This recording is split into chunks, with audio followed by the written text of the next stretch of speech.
knows about the grind. Yeah, the bubble grind. Now we have a guy that could probably get in there if you... It's game day. The Edmonton Oilers hit the road once again.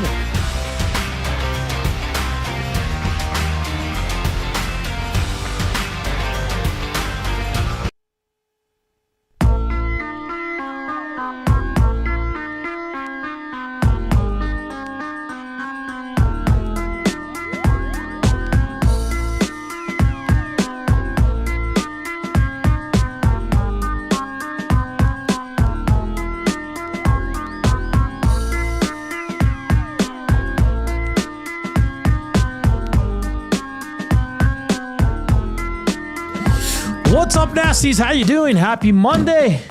Welcome to EST Afternoons here on Edmonton Sports Talk. Of course, always brought to you by Play Alberta. We're live from the William Huff Studios, and look who's back. Joaquin Gage has made his return to the show after a week off. Benny Smalls producing for another week here as the Coob continues on his journy.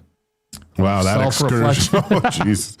Finding himself. Oh, boy. Joaquin, how was the week off? A little frustrating, actually, for a good reason, first of all, because it was a mandated leave by Matthew Iwanek, first of all. You didn't want it. No, and then, but it was good because I did have a lot of other work to do. I had some pretty important meetings, so I had 4 important meetings through the week, so that was good. But, of course, you revert back to my former self where I become a listener of the show. Yeah. Right? So, and it was pretty cool to have the, when everything came on, I'm like, oh, and then when it got to like past the oil stream or 2 guys when back in the day when it just ended. Yeah. It was such a sad... it was sad because there was nothing else. But then all of a sudden, EST Afternoons, and then I forget that I'm on the show, right? And then Reed and Jay, and I'm like, what a day and the day just goes like that. Yeah. I'm sitting there working, and it's in the background, and I'm like, and what made me really angry was I was selfishly hoping that the whole place would fall apart without me here, but it was actually really good and really entertaining the whole week. So congratulations, buddy. You're a really good broadcaster. Oh, thank you. Oh, wow. Was the first I didn't want to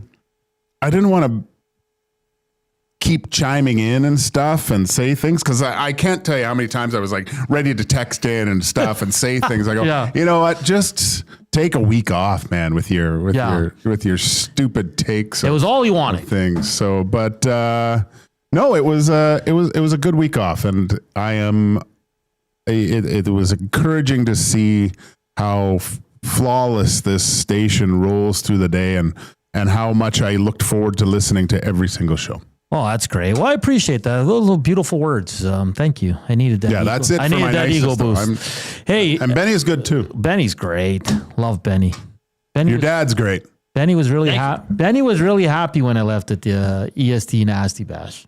When you left? Yeah, he looked really happy. Why? He looked like Hernan at the golf tournament. Oh, no, were you? I didn't even know. No, I was doing good, and my buddy was he had a party after I went after the Nasty Bash. He's going back to Bowling Green to play hockey, so he was having a throwaway party. So yeah, wow. So yeah, I zoomed out of the Nasty Bash at 10 o'clock, feeling pretty good, and was the life of the party. The other one. So look at this guy. Yeah, you came in hot. It was like I timed it perfectly, where I was feeling like perfect. I was there for the game. It was great watching the game with all the Nasties. Met some new Nasties. Met Van Owen, great guy. Doug, great. We're a first name basis now. Great shirt. Yeah, the Lotus shirt was. The Lotus shirt was dope. Rip Van Winkle, really enjoyed talking with him. Watched the third quarter, standing beside him. Great guy. Nolan in St. Albert, we talked NASCAR. Finally, I got to talk NASCAR with somebody. There's so many, man. Everybody was great. I saw Big U get a beer dumped on himself and on his chest. It's kind of weird, but that was weird. Yeah. I wasn't there for that, but I saw it. Yeah. I was hoping that it's a good thing the Elks pulled it through for you, there, buddy. Boy. That was touch and go there for a while. Old Hernan was wearing out the St. Albert Rugby Club's floor, pacing back and forth. I knew they were going to win. Oh, at no moment was I worried. Come on, I could see it in your eyes. I picked BC, I picked Edmonton, I picked Calgary, and I picked Toronto. Toronto's the only one that screwed me, man. They're a bad team. That's a bad team. The Elks are going to win this week. How was your... it was really nice to see you at the Nasty Bash. The only guy from EST that was missing was Coob, obviously, because he's on his journey. We missed the big guy. He hasn't been posting much. No, he hasn't. Or I don't know if I blocked him or not, but usually there's some posts and he chimes in. It's it's a little bit troublesome. I'm a little worried. Is he in the jungles of Tofino right now? I saw him post, I think yesterday. I think he's fine. Oh, okay. Yeah. Probably just in his second conversation with somebody. But all the Nazis, of course, the regulars, VR, Big Uke, all the boys. I can't think of all the names right now, but you guys are all awesome. Without you guys, we're nothing. So we appreciate it. And hope you all had a good time. Hopefully no one got sick once they got home. How was your experience there? Did you like it? Yeah, it was good. It's always nice to put faces to names or nasty chat monikers and then find out their real name. It's funny because you get a picture of how someone looks in your mind, and then you go, oh yeah, you look exactly the same. But no, it was good except for Tom Gazzola. Oh no, what did Tommy G do? Well, Tommy, back in the day, okay, this is a thing. Maybe it's more like, I don't know, hockey stuff, but there was always public displays of affection were always a little bit frowned upon at times. And I noticed Tommy holding hands at the rugby club. That is automatic. If that was public displays of affection back in the day, automatic donuts the next day in the dressing room. That's for everyone, right? Okay. And then what happens with Tommy is I got a text. At 3:28 Saturday, I guess like in the afternoon? In the morning. Holy that night, he goes home, and I guess he was going down on some chow mein and decided it would be a great idea to text Gager at 3:30 in the morning. So that's another fine. So it's after a certain point, Gager's cut off. So I don't know what punishment or Tom has to do for me to make up for that late text, but I did. I was up early, obviously, and I texted him real early, but it took him 2.5 hours to respond to my text. So, what's wrong with holding hands? Love is beautiful. Yeah, okay, if it's your significant other, but you gotta hold back on that a little bit, Tommy. He was just parading around. It was like they were running through a daisy field, right? Looked like a scene from Twilight. Oh boy. So, are you fining him or something, or he's gonna have to? Well, we got to figure out something. I mean, you can't just get away with that. That's I mean, if you're there with the GF or I'm there we're holding it, that's fine. Yeah. Right? But there's just a level that you have to get to before public displays of affection. I mean, if I left early. Did anyone see any tonsil hockey with Tommy? I mean, that's huge. That's at least something like that's taking guys out for lunch. Oh, really? Back in the day on the hockey teams, you couldn't do that. You couldn't do that. Oh, okay. Interesting. Yeah. Interesting. Oh boy. Good times, though. A great time. And shout out to Fergie. I love those kind of settings. Like, it reminds me of the soccer center, or a soccer club. It's just such a you feel like at home. I know. It's just great. The staff was great, even though there was so much people there. Well, they looked swamped, man. Yeah. I felt bad for them at times, but everyone was, like Dusty said, it was just a love affair out there, especially with Tommy, with the holding hands. Like, it was just everyone loved each other. Maybe a little bit too much in Tommy's case, but it was just nice. Everyone's considerate, everyone's happy, and great viewing area. Like, I kind of wanted to watch some of the rugby. Yeah, well, they were at earlier, right? Yeah. So I was like, this is unbelievable. Like, little bleachers to watch. Great spot. I used to play soccer on the other side, because that's Real Park. Okay, yeah. Some of the best fields in the city are there. So Yeah. Good times, though. Shout out to Fergie once again. He was great.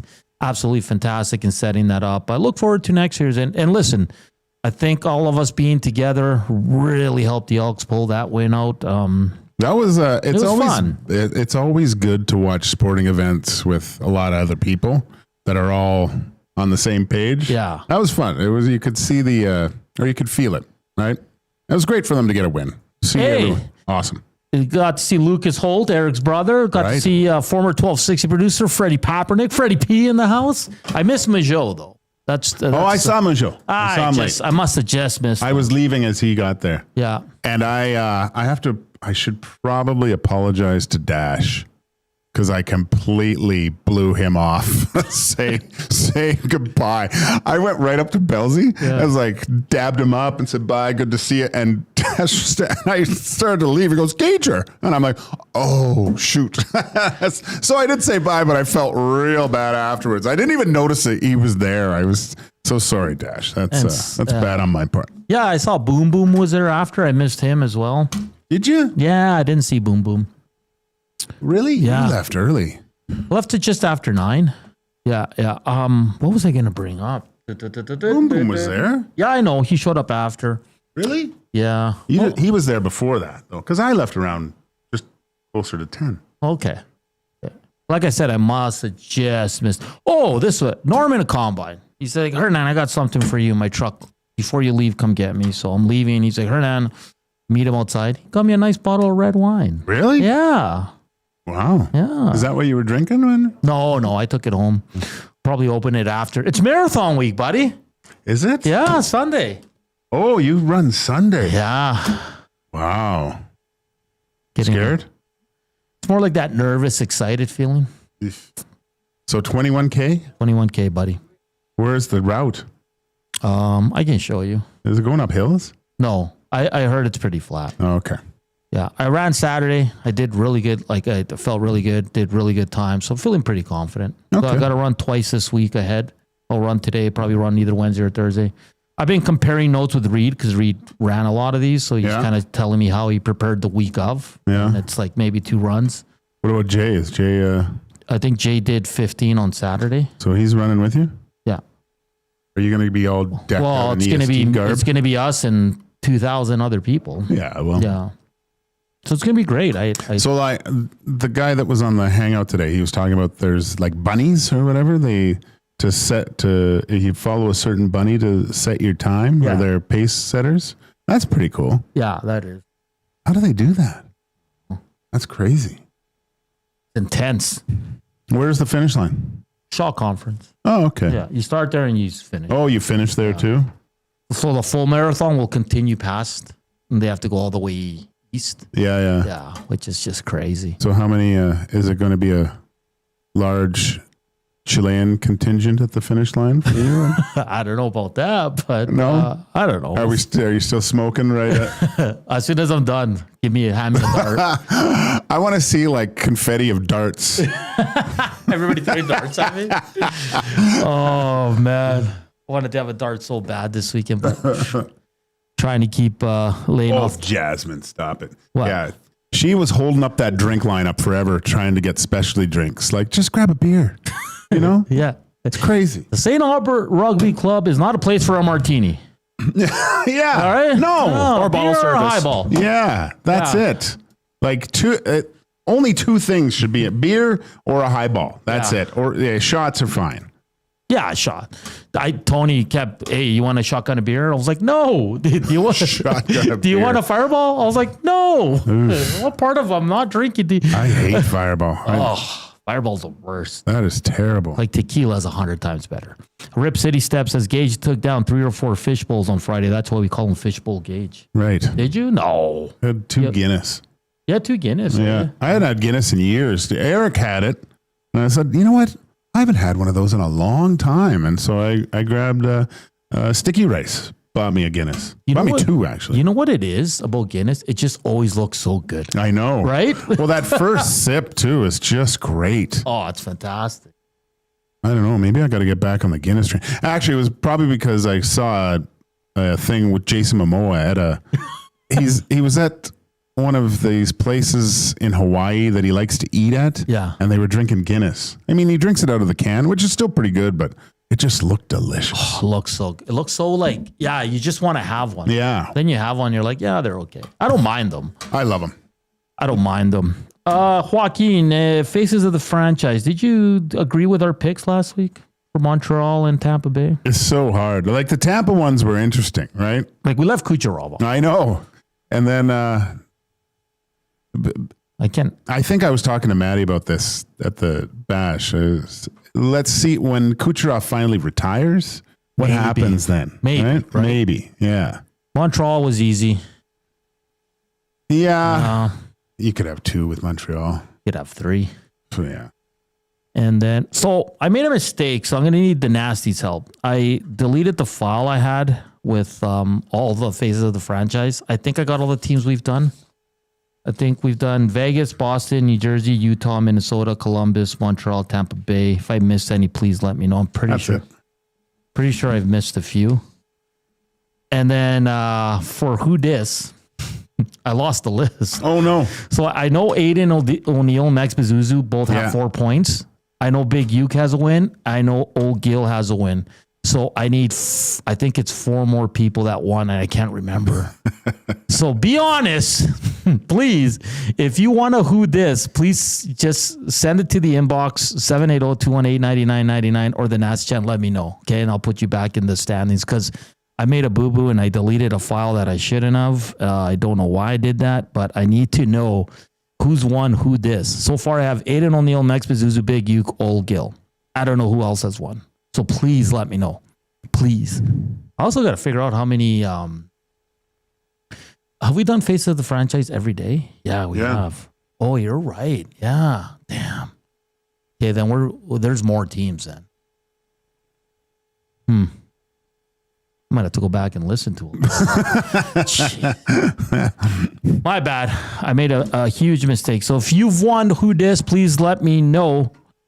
And like always, hit us up on the Nasty Chat. River Korean Box, 780-218-9999. Slam that thumbs up for us. Fun show, Joaquin. We got Sean East coming up. He's the Edmonton Stingers star guard. They're going to the playoffs. They're going to the play-in. But not just that. Last night in their victory, Sean East... where do I have this here? I got it right here. He made history. He broke the CEBL single season scoring record with 546 season points, which is outstanding. They get set to take on Calgary on Thursday. Riverhawks going to the playoffs. They'll play tomorrow. If they win, they go to the final. I know. That's great. That's going to be awesome. So Sean East at 140. Faces of the franchise around 205. We're also going to do... No, we're not going to do. We're going to be joined by Elks quarterback Cody Fajardo at 240. I can't wait for that conversation. That's going to be great. I'm going to give you the first hint for Who Dis, number 9. WHL is your first hint. WHL, obviously he played there, so that's your first hint. I highly doubt anyone will get it, but we'll give you hints throughout the hour here as well. On the other side of the break, we're going to talk a lot of CFL. What a weekend in the CFL. The games were all awesome. All came down to the last minute. One went to overtime. Just outstanding stuff in the Canadian Football League. 9 points separated all games? Yeah. Crazy. Great weekend in racing, like IndyCar, Joaquin. The battle between the top 3 guys yesterday that were like, amazing. Like, we'll get to all that. And, of course, Stingers, Riverhawks. Argo's head coach had some harsh words for his team after that loss to the Red Blacks. So lots of fun still to come here on EST Afternoons, of course, on Edmonton Sports Talk. And Edmonton Sports Talk is presented by Play Alberta. Why limit your choices when you can have it all? Play Alberta is your go-to app for casino games, sports betting, and lottery all in one place. With easy access to real money games, you can enjoy everything Alberta has to offer. And it's right at your fingertips. Download Play Alberta now and start playing today. On the other side of the break, CFL action and some Edmonton Elks. Here's Ben, Sports Update.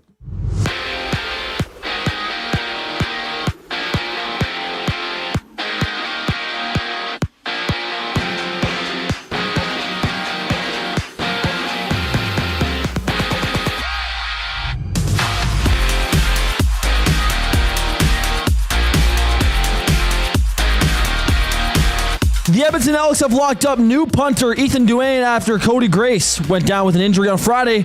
Duane has played 4 years in NCAA, split between University of Buffalo and Old Dominion University. He will join the team for Friday's game against the Argonauts. To the Diamond, the Edmonton Riverhawks are set to take on the Bellingham Bells in a one-game winner moves on in the semifinal. That game starts at 7:05. On the ice, Canada defeats Finland in the Holinka Gretzky Cup opener this morning. That score was 5-3. Canada will play Switzerland tomorrow at 7:30 a.m. And in Ottawa, the Senators have finalized a deal to buy 11 acres of the Breton Flats for a planned downtown arena. The agreement allows zoning, design, and site cleanup to begin, with financial details undisclosed. Sports Update is brought to you by the Edmonton Elks. Catch some double E action with tickets starting at just $20. Their next home game is this Friday, August 15th, as they play the Argonauts at 7 o'clock. Get your tickets now at goelks.com. More of Joaquin and Hernan Salas on the other side of the break. I'm Ben Thompson, and you're up to date. The Nielsen Show with Lieutenant Eric. Rod Smith, CFL on TSN. As much as I'm a Trey Ford fan, I think it was a good idea to make the switch. That comeback, just one of those things you could see it brewing as they drove down with seconds ago. I thought, no, is this really going to happen? And the fact that it was K on Julian Grant as well. It was a great play by Julian Grant at the 5. That second effort to get into the end zone. I thought that was storybook. That was pretty cool to see. The Nielsen Show with Lieutenant Eric. Weekday mornings 6 to 9. Only on Edmonton Sports Talk. Your clear choice for Edmonton sports. Since 1952, William Huff has been the heartbeat of Edmonton's advertising world. From humble beginnings to a citywide powerhouse, we've been the go-to for signage from print to design and installation. Partnering with Edmonton's top sports franchises and major events, we've helped shape the city's global reputation. Our secret? Unmatched customer service, decades of experience, and a passion for excellence we call the William Huff Advantage. Visit us online at williamhuff.com. Goodbye. You sure are going to miss them, but their room would make a great yoga studio. Store their childhood treasures safely with Sentinel Storage and find some space for you. Try 4 weeks free. SentinelStorage.ca. The Canadian Brewhouse is turning up the flavor this summer with our new summer feature menu. Try our jerk chicken skewers, Cajun shrimp tostadas, and street corn salsa. Bold bites made for patio season. Get them while it's hot. The Canadian Brewhouse. Our house is your house. Summer in Edmonton means 3 things: warm weather, long nights, and plenty of sports. From the lake to the links, you can boost your summer fun with hundreds of casino games, live betting on your favorite sports teams, and access to popular lotteries. All in one app, anywhere in the province. Download the Play Alberta app today and deposit $20 or more with promo code YEG50 to claim a $50 free bet. That's promo code YEG50 for a $50 free bet on us. Redeemable once per Play Alberta account. Remember, if you gamble, please use your game sense.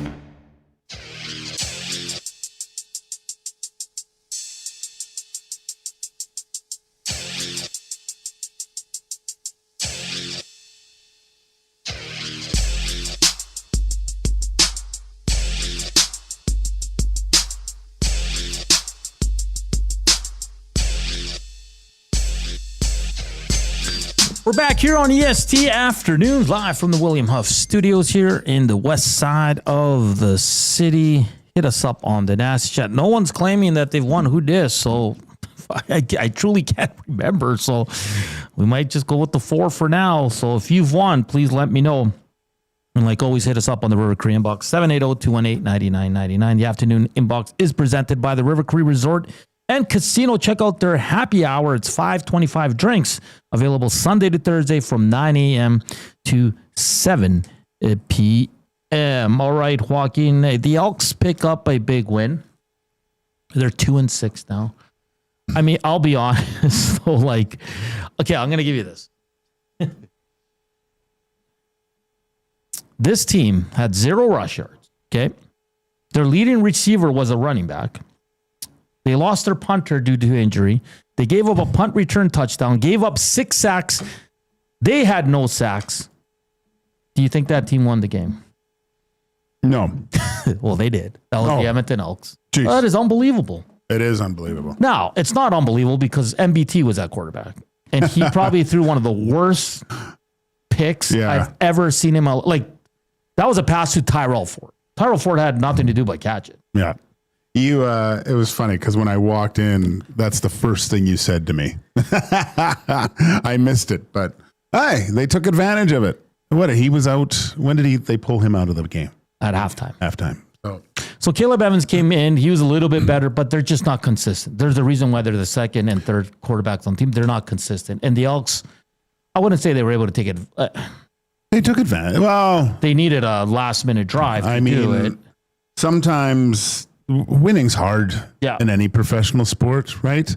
And you and I were talking about this too. What does this mean, win to them, right? And I'm going, in my mind, I'm like, gosh, they're almost playing a high school team here. They should win this game. Like, it's with the amount of people that weren't in. But when you lose that in that type of fashion, fourth quarter, things aren't going your way. Sometimes you just need a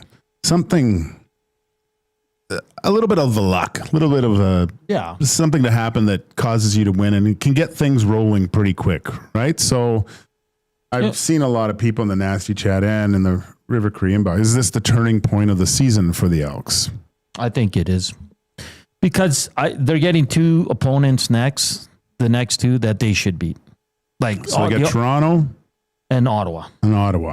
They have to win these games. Oh, yeah. Like, MBT pulled, I don't know why Montreal went away from the run game when it was working early on. Then MBT, it's funny because he missed two receivers. It wasn't even close. And he's just like, I was like, no, MBT, they were pretty bad. Like I said, Caleb Evans comes in, but he's just not consistent enough. And the offense is completely different with those two guys in there. But let's give credit. Well, Tyrell Ford caught McLeod's pass because it was a horrible INT, and he takes it to the house. Huge play before the half, Joaquin. The other huge play was Niles Morgan on the kickoff or the punt, and he just nails this guy, and he ends up fumbling, leads to 7 points. So the Elks did make things happen, and I love that it was Fajardo to Grant, the two former Alouettes connecting. Yeah, that was good. And after Julian Grant missed the winning touchdown against Hamilton, comes back with a little bit of redemption. And trust me, those flights home out east when you win are a lot better. There's everybody's just so happy. There's a good vibe. Yeah. You're not feeling that 1-7. Now they're 2-6. They're still, BC's 4 points up, so they got a lot of work to do. But watching that Argos Red Blacks game, the Argos are terrible defensively. Terrible. They were winning 22-1, Joaquin. Yeah. Ryan Dinwiddie, this is what he had to say. I think we've got some pretenders in the building that like to talk a big game, but don't show up on game day. He was a former professional athlete. This is the second time he's called out his team. Earlier in the year, he said they were, what was the quote? Oh, right.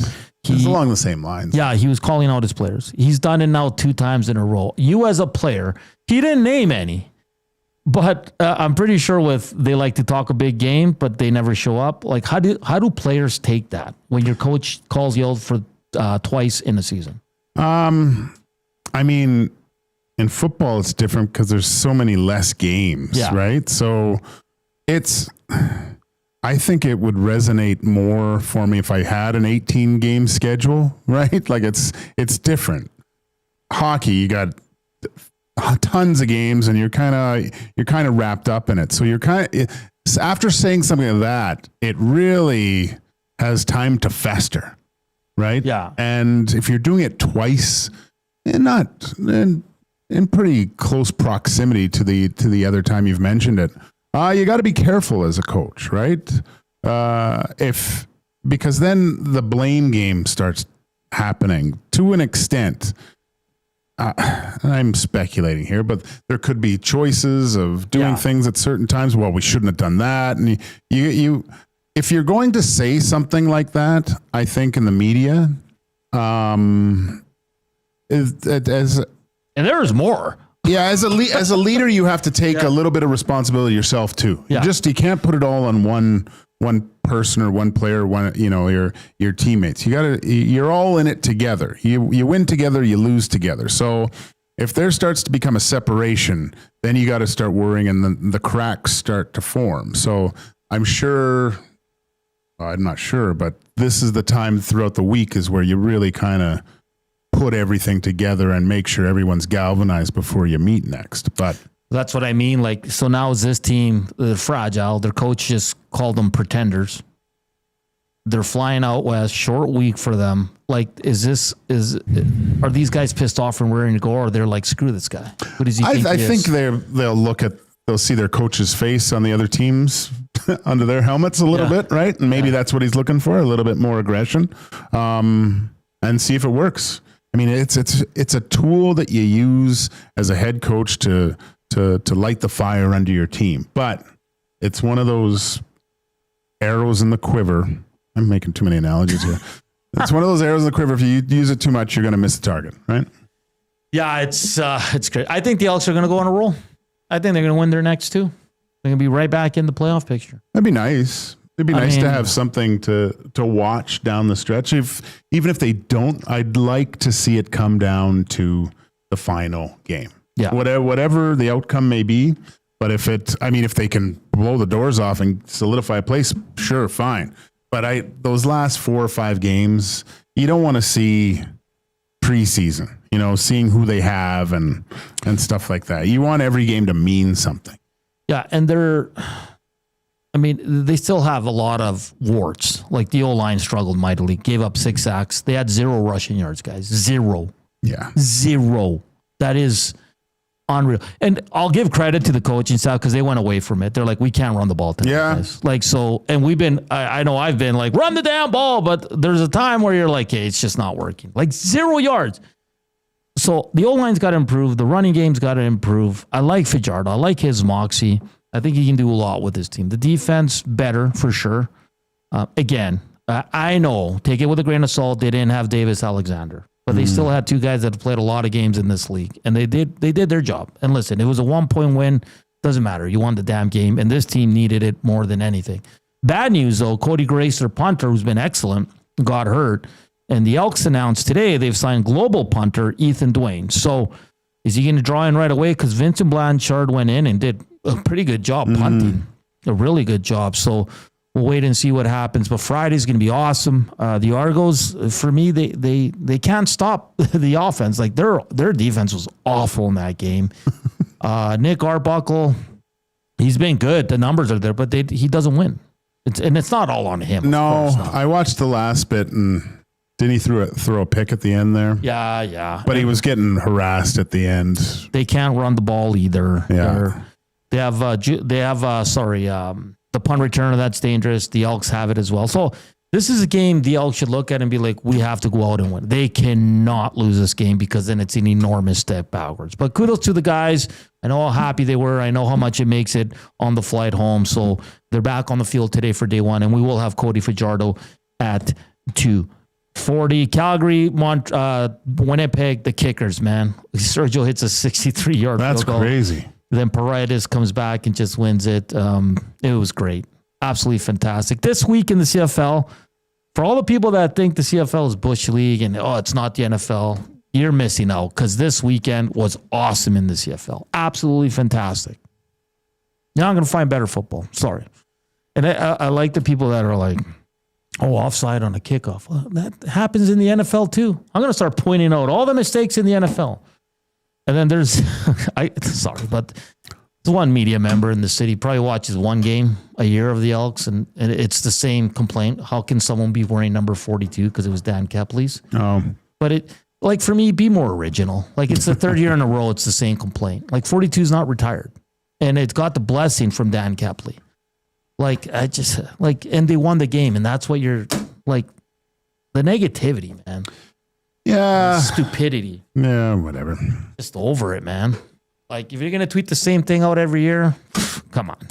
It just gets, it's just, enough is enough. Well, you're always going to get the complainers. Yeah. No, I know. I guess Cody said post-game too, losers say we're close. I like that. I like that mentality. Because everybody's saying they're so close, Oh, right. Let's just go out and win the damn game. Yeah, no, that makes way more sense. All right, hit us up, River Korean Bucks, 780-218-9999. No one's claiming they have one who dis, so I guess we're just going to go with the 4 guys. So if you have one, please let me know. I'll remember. So don't try to cheat, Rip City Step. You do not have 6 points. I'm going to give you your second hint here for who dis. First one was WHL. Number 2 is Coyotes. Does that sound like Coyote? Yeah. Yeah. Coyotes. WHL Coyotes will reveal the trajectory of this player in the second hour, and then we'll spin the wheel of fun. We also have Faces of the Franchise coming up. Cody Fajardo from the Edmonton Elks. Hit us up, okay? River Korean Box 780-218-9999. And on the Nasty Chat, portions of this hour is brought to you by the Canadian Brew House. The Canadian Brew House is turning up the flavor this summer with their new summer feature menu. Try their jerk chicken skewers, Cajun shrimp tostadas, and the street corn salsa and chips, bold bites made for patio season. The Canadian Brew House, our house, is your house. On the other side of the break, we're going to talk to Sean East from the Edmonton Stingers. He made some history last night, and his team is heading to the playing game in Calgary on Thursday. That's all coming up next here on EST Afternoons. Here's Ben with your sports update.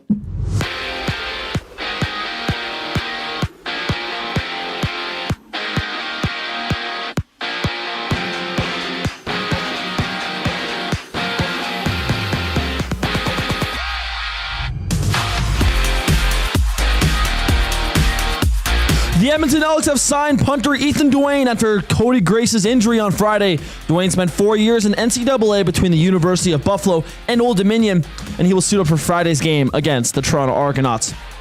To the Diamond, the Edmonton Riverhawks face off against the Bellingham Bells tomorrow in a 1-game semifinal with the winner advancing. That's at 7:05. On the ice, Canada topped Finland 5-3 in this morning's Hlinka Gretzky Cup opener and will meet Switzerland tomorrow at 7:30 a.m. And in Ottawa, the Senators have secured 11 acres of Leberton Flats for a new downtown arena with zoning design and cleanup now set to begin. The sports update is brought to you by Windsor Plywood Leduc, locally owned and operated since 1993. They're more than just plywood. They offer everything from doors and flooring to decking, fencing, and custom millwork. Windsor Plywood Leduc, the experts you need to know. Sean East on the other side of the break on EST Afternoons. I'm Ben Thompson, and you're up to date.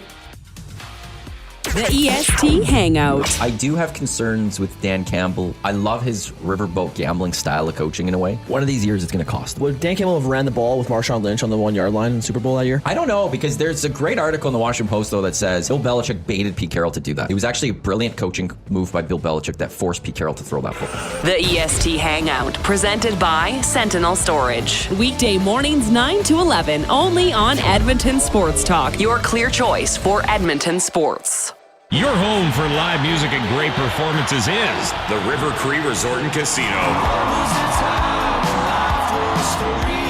Don't miss award-winning platinum country artist Jake Owen at the River Cree Resort and Casino, August 15th.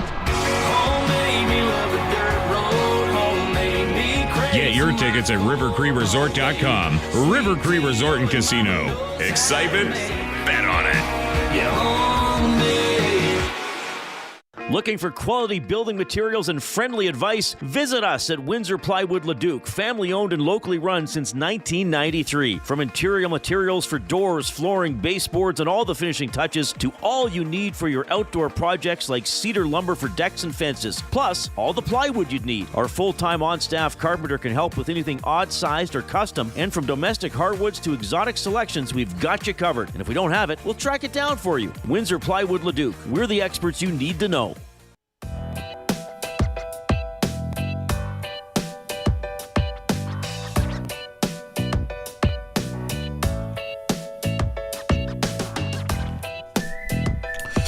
We're back here on EST Afternoons. How you doing? It's marathon week for not only myself, but Jay Milne, my good buddy Evan Dahm, thousands of other people that will be running Sunday. The weather looks great for Sunday, too. Does it? Yeah. Sunny Warm? skies, 24. But we're running. We start at 7:45. Oh, so it'll be freezing. It'll be cool. Yeah. So excited for that. I'll have a whole recap on Monday if I make it. No, I'll be fine.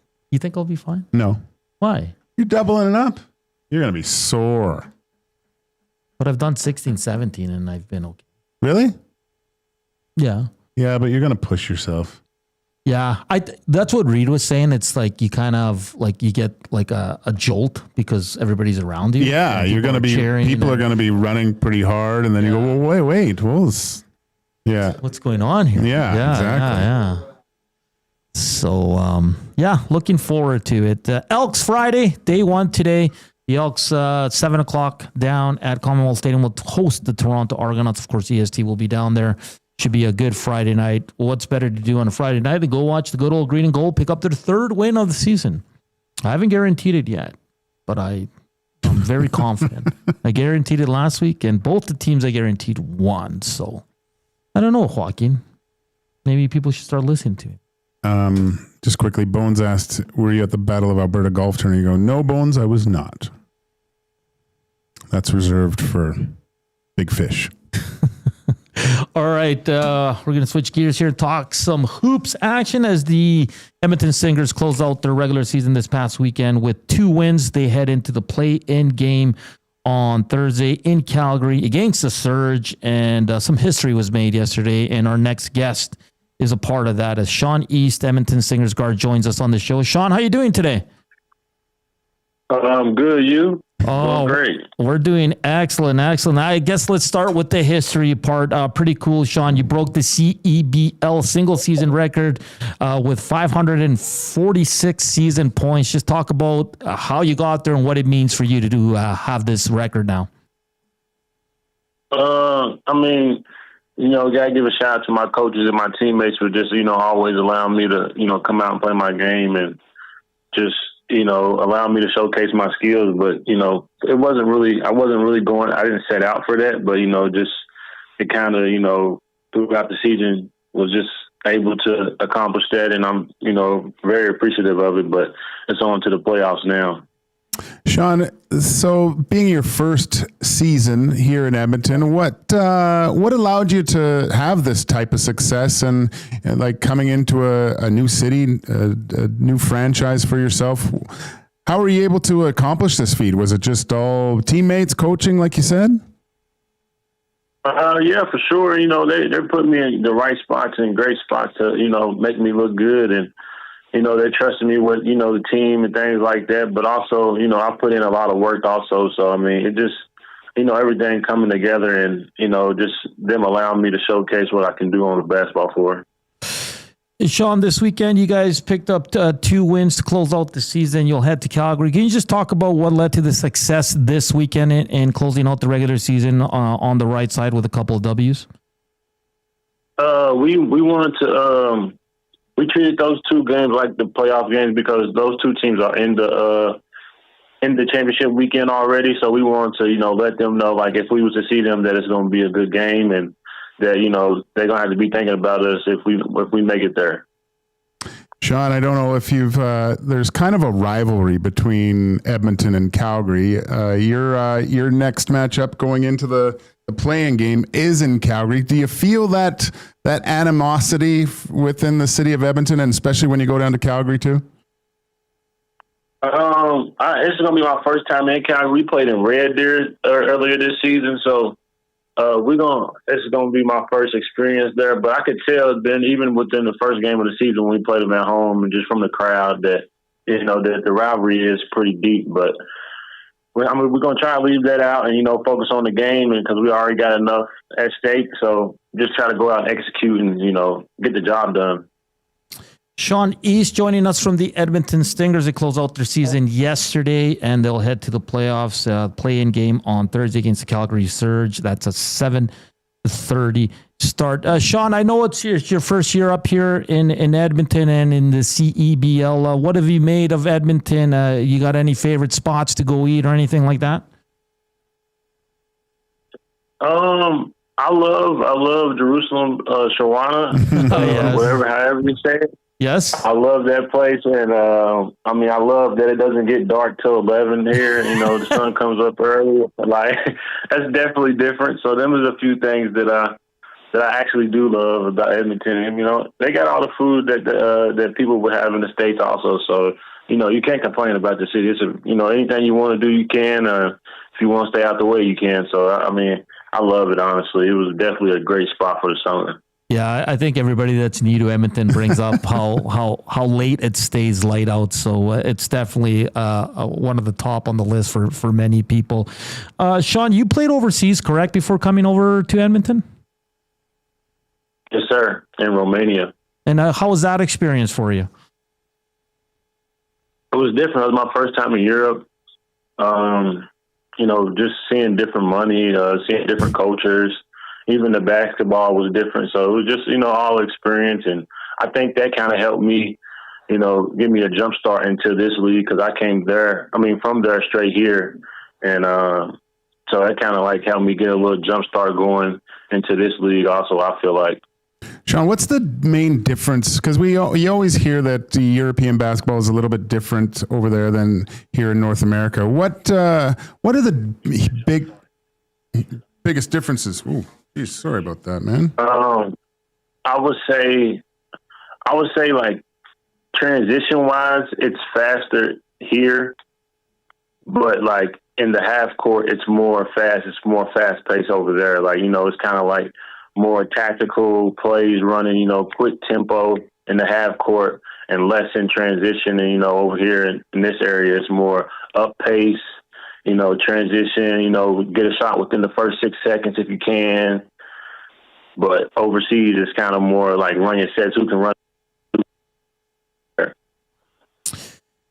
Sean, we'll ask you this. Obviously you played your college ball down south there at the University of Missouri. What was the team for you growing up? Who was your favorite player in the NBA growing up?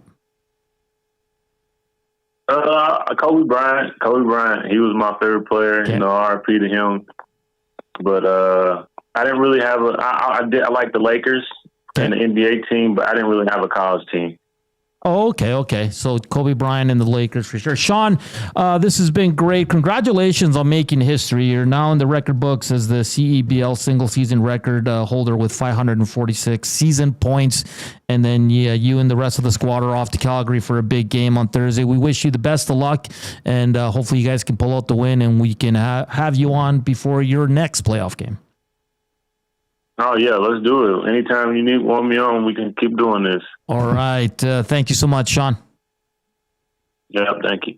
Sean East, the second from the Edmonton Stingers, just a phenomenal player. And like you said, making history last night, and then they head to Calgary. Man, I'm so upset I still haven't made it out to a Stingers game. Yeah, there's always conflicts. Damon Bunting, I was offered to take me the one time, I think, and your best friend. Yeah, my best friend, and couldn't make it. We'll have to go soon here. We got the games on our station, so we have to. Yeah, it's great. Wishing them all the best. They were 2-1 in the regular season matchups against Calgary Surge. So they lost their first meeting, and they won the last two. So it bodes well for that. And big shout out to Alex Japp for hooking that up and wishing the Edmonton Stingers the best. We always want to see the Edmonton team succeed here. So we'll see if Sean East and the rest of the squad can go out there and pull out a win. And then they'll be ready for game 2. I'm just going to check right now so the winner of this game will take on the number 1 seed Vancouver in the West semifinal. And that would be on August 16th. So it'd be the Saturday. Okay. Yeah. So good stuff there. Sean East there making some history last night. Joaquin, were you able to watch any of the IndyCar? No. I was cleaning the house. Okay, man. Listen. I know no one cares, but Alex Palou clinched though. He won. Did he? He won his 4th title. It's unbelievable. Back-to-back champion. How do you know? Has a driver ever clinched this early before? Well, there's only 2 races left. Okay. Yeah. Okay. So he clinched his 3rd straight. It's called the Astor Cup at Race Portland. But, okay, so Will Power races for Team Penske. Team Penske is a big name. Mm-hmm. They haven't won 1 race this year. And if they had no one win a race this year, it'd be the first time since 1999. Will Power, the old guy. So the rumors are they want to get rid of him. Okay. He goes and wins the race. Oh, of course. Okay, but it was Will Power, it was Christian Lundgaard, and Alex Palou. From 25 laps to go on, Gager, they're all They were all within like 2 seconds a second of each other. Yeah. It was such an amazing final 25. Like Alex Palou almost goes off the road. He able to recover, but it was just, can Palou catch him? And it was just and Will Buxton on the call. Oh, he's great. Like it was absolutely fantastic. So Palou is just truly outstanding. A lot of people asking about if he can drive an F1, and Will Buxton quote tweeting, he goes, he sure can. But he made a good point. He goes, why leave Indy when you become a legend? Yeah. The only way you go to F1 if you're racing for one of the top 4 teams. Yeah, he doesn't want to go in Sauber. Or, well, who knows what it's going to be like next year. But yeah. But I just think the Indy guys, because there's a lot of influence in North America. I thought that Cadillac there might be interest there, right? Just a familiar name. Yeah. People see a lot in that name recognition. You got a guy Palou just lighting the world on fire. You could really kind of hit the ground running with one of your drivers, I think, right? Yeah, but he goes, unless it's a top 4 team in F1, why would he walk away and making history and championship that he loves? Because Will Buxton says he's one of the best open wheel drivers right now.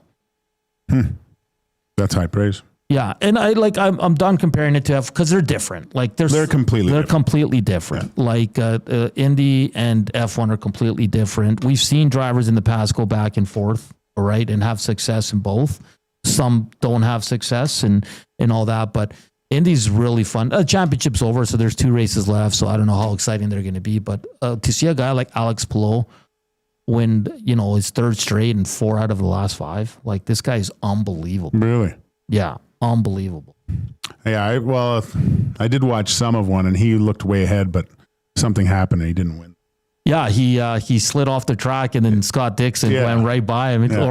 He still, now if he wins the last 2, he'll tie the record for most wins in a season. He needed all 3 to pass him. Okay. Yeah. So Van Owen says Portland occasionally offers up fantastic race. I think the record for the closest 1-2-3 finish from their stands. Oh, really? Yeah, it was unreal, man. It was on, and then there's. I wonder where they race in Portland.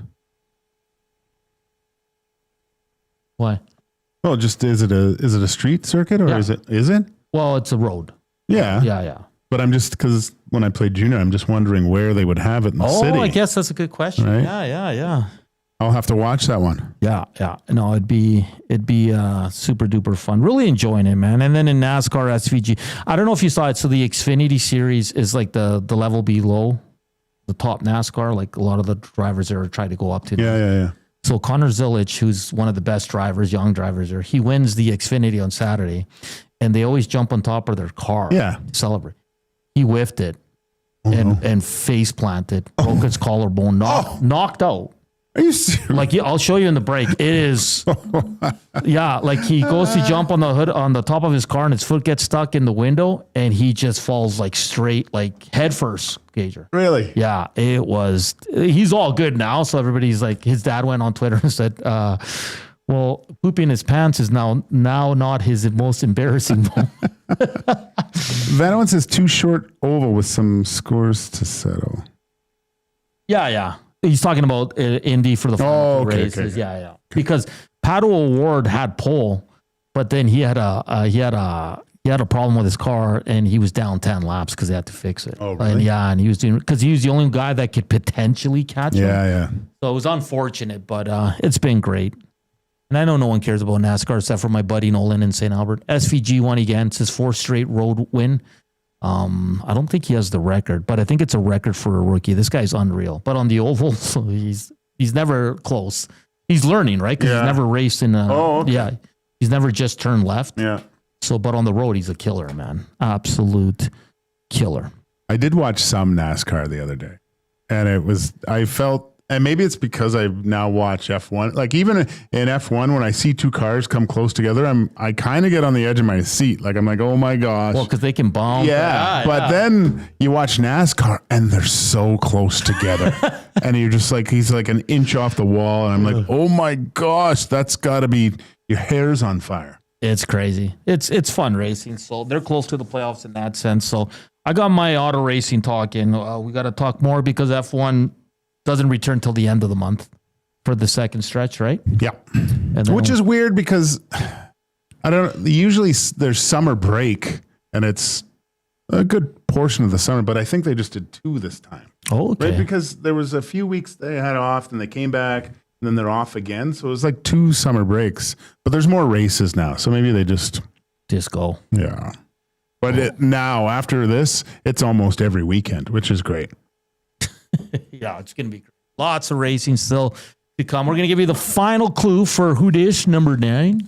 All right. And again, if you have won a Who Dis, please let me know. No one's letting me know. So kudos to the 4 guys. I did remember that one. So, yeah. Your final clue. Your first 2 were WHL and Coyotes. Your final clue, he won an IHL championship. IHL. Remember the IHL? Oh, yeah. So, and then we'll reveal it coming up in the second hour. And then the top 5 will go into the wheel of fun. Like always, hit us up on the Nasty Chat. Slam that thumbs up for us. And like always, the afternoon inbox is presented by the River Cree Resort and Casino. Sorry, I'm just pulling up the liner right now. Check out their Tap 25 restaurant, where the entire menu is 50% off. It's 7 days a week from 2 to 5 p.m. In hour 2, Faces of the Franchise. Who Dis will be revealed. And Cody Fajardo, Edmonton Elks starting quarterback, will join us at 2:40. We want to hear from you, so hit us up, River Cree inbox, 780-218-9999. And, of course, on the good old Nasty Chat. We're back after the break here on EST Afternoons. The Lock Shop. We were there for the Elks game, and we got to watch the Elks win with a big crew. It was a pretty good time, man. That really added to it. I can't believe I'm saying this, but the Elks vibes were outstanding at the Nasty Bash on Friday night. Cody Fajardo is back. What a baller. I should hate Cody Fajardo. It's impossible to hate Cody Fajardo. That's, I guess, my point. The Lock Shop, weekday mornings at 11, only on Edmonton Sports Talk, your clear choice for Edmonton sports. Summit Racing Equipment brings you the earth-shaking thrills of Monster Truck Throwdown at Edmonton's Radford Raceway. 3 massive shows, August 22nd through 24th, featuring 8 incredible trucks with high-flying thrills and jaw-dropping stunts, including Alberta's own Crude Behavior and Roughneck, along with a return of Avenger and more. Experience the epic power of Monster Truck Throwdown, August 22nd to 24th at Radford Raceway. Don't miss this all-ages event with kid tickets starting at just $17. Get tickets and info at radraceway.com. Win a trip to Osheaga with the banquet and Aperol. We're sending 1 lucky guest to Montreal with flights, hotel, and 2 tickets to one of Canada's hottest music festivals. Enter by July 26. Details in store or on the banquet app. Get real. Play hard. You know Dawn. Everyone knows Dawn. Dawn from Frontier Cartage. That's right, it's me, Dawn from Frontier Cartage, where we're setting the standard for cartage service in Edmonton and beyond, offering city cartage, Alberta highway, short haul deck, and more. My team and I are bringing our years of industry experience and expertise to every mile. Join Dawn and her boys in a new chapter in transportation excellence, dedicated to exceptional service. Call Dawn at Frontier Cartage, 587-222-5826. You've heard the name, but what does it mean? For over 66 years, William Huff Advertising has supplied signage from screen printing to digital to LED with design, production, and install in-house. It's a one-stop shop for all your signage needs. Edmonton owned and operated, William Huff has been trusted by the biggest companies and teams in the City of Champions and many others across the country to do the job. If you're looking for a way to get the word out about your company or event, they are the answer. Go to www.williamhuff.com. Their results speak for themselves.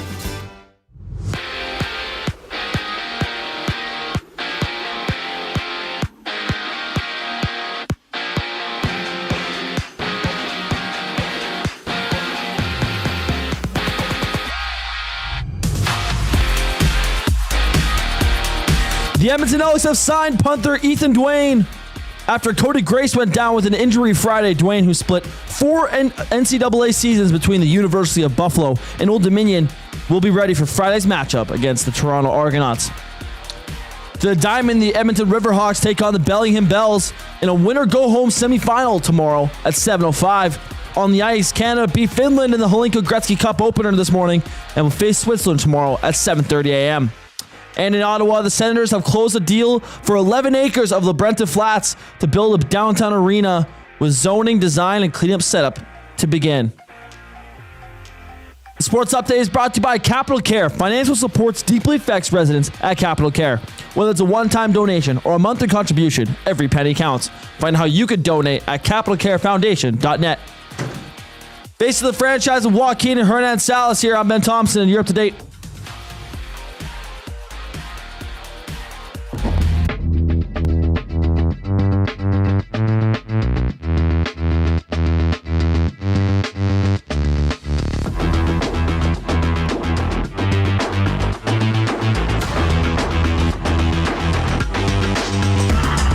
We're back. Hour 2 here on EST Afternoons on Edmonton Sports Talk. Joaquin Gage, Benny Smalls, Hernan Salas with you here. How you doing out there? How you enjoying this Monday? As we inch closer and closer to hockey season. Oh my gosh, really? Yeah, that's about the extent of the hockey talk we're going to have to. Really? Well, outside of faces of the franchise. What was I thinking? Something sparked my interest. I don't know why, but like Howard 7th in Calder odds. See, you said we're not going to talk about it. I know. Dusty was telling me that. I said, what, in the AHL? Oh, I'm seeing some projections out there for Savoy and Howard. Oh my boy, we gotta lay off the wobblies, man. Really? Yeah. Too many 6 o'clockers? Too many, man. Again, I think they're gonna have good seasons, but yeah, I don't think 60, 70 points is in their future for the first year, Joaquin. That would be outstanding. Don't get me wrong. You know, we got to. I think you and I need to talk about other winter sports that we're going to talk about, right? Like what? I don't know. I don't know. Maybe we get involved in curling. No, I don't like curling. I like curling. Figure skate?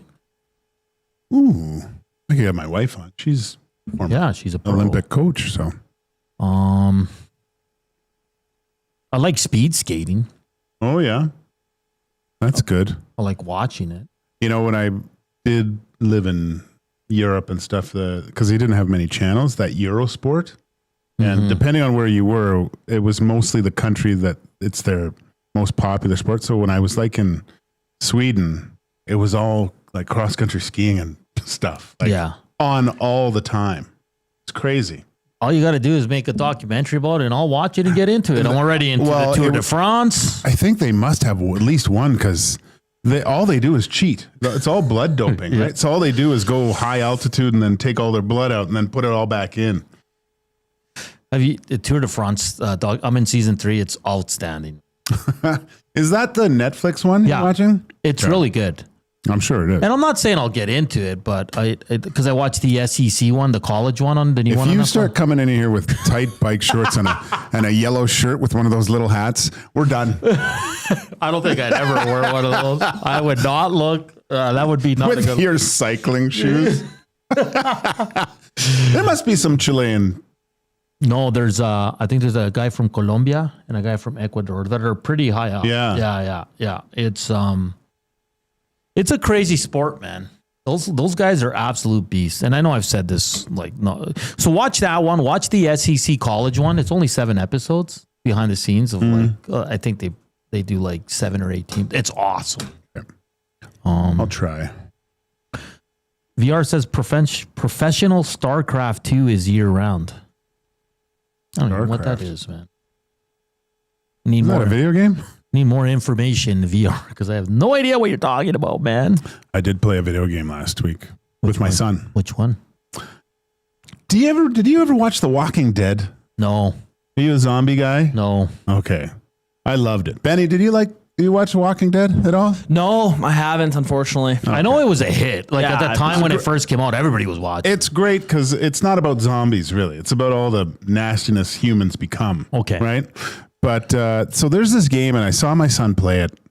I think I mentioned it before, and I watched him, and it looked like a game that I used to play in '95, right? It was a computer game. It's called Project Zomboid, and it's the most realistic zombie game I've ever seen or played in my life. Like, I was running through the bush, and I got scratched, and then I didn't take care of it, and then I died because it got infected.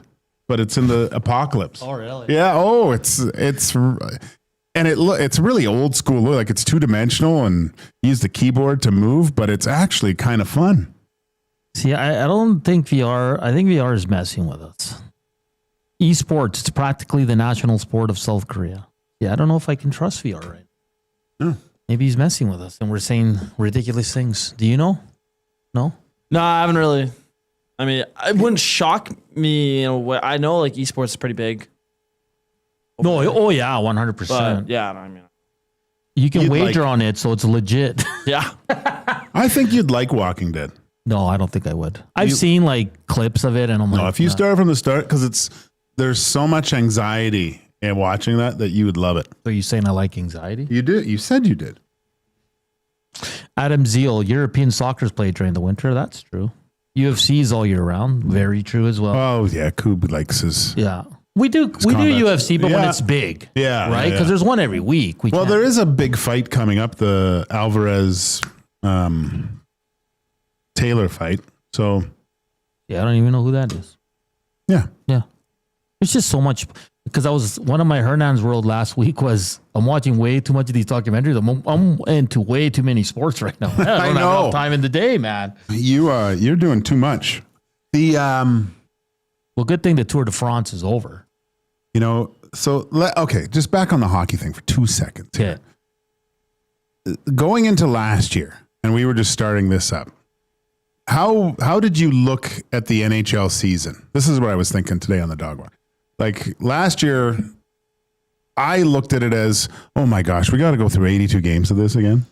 No, but in a standpoint to get back to the playoffs where it was fun and exciting, course, right? Yeah. So, but this year, how are you looking at the regular season? Probably the same. Really? Get me to the playoffs. This is a playoff team. I don't think they're as good as what ended last year, but I'm not saying they're completely falling off. I still think they're a very good team. I still think they're going to be in the playoffs. So for me, it's just get me to the playoffs. Really? Okay. Like I always get excited for the first month, right? Because it's the new guys and you get to watch what's going to happen. Usually a big trade happens if one team's not doing as well. But it's like those mid months that just... Oh, they always suck. But I find now, and I don't know, maybe it's just, there's some newer players in here in this year that I'm kind of looking forward to see their progression. Yeah, 100%. So last year you had Skinner, you had Albertson, you knew what to expect from those guys. Well, you hoped you knew what to expect from them, but you were looking to see what they would do at playoff time, essentially, right? Exactly. Yeah. So now, like a lot of guys are gone. It seems like a completely different team with, I think is the most important is youth injected into it. That keeps dressing rooms light and keeps everything upbeat a little bit more. I would say that I am way more looking forward to the regular season of the Edmonton Oilers this year than I was last year. I think you're saying that because of the youth, and we don't know Ike Howard. We don't know what Savoy's going to bring. We don't know what Tomasic is going to bring, even though Tony's doubling down at the Nasty Bash that he's going to score 20. How's the defense going to work out? Can Skinner bounce back? How are the new coaches going to do with this team? Do you know what I mean? There's a lot. So I get the excitement and probably more excited this year than last year because last year it's just let's just get back to the dance. That's how I felt last year. I didn't even want to watch any games. I was like, let's go to the ones that mean something. And then they sucked. And then it was like, oh my gosh, are they even going to be able to get back? And then we got tons of extensions being rumored out there. Obviously, Connor's a big one. And please, people, only listen to the true insiders, okay? Saying that Connor McDavid's going to sign before training camp, you're not giving anyone any new information. I can say it. I can say, well, Connor will be signed by next July 1st, Joaquin. Like, just let Elliott and those guys take care of it, okay? Don't retweet. Don't bring it up if it's not from reliable sources. I heard that's why he went on the honeymoon, was to say goodbye to Leon. Can you imagine? Connor McDavid is not signing a 2-year deal. That's why that's why he went on the vacation. They honeymooned. It was the last hurrah. Smoking darts. Oh boy, it's just ridiculous. It is though. Like it'll be fun. That's what I said. Now that Leon smokes, it's cool. But when Hernan smokes, I can't believe you do that. Me and Leon, man. Me and Lee. Okay, let's get to faces of the franchise. Let's get to a random choice generator. If we've done again, I lost my file that had all this stuff. So if we've done this team, let us know because Hernan and Gager's memories are kind of going. Here we go.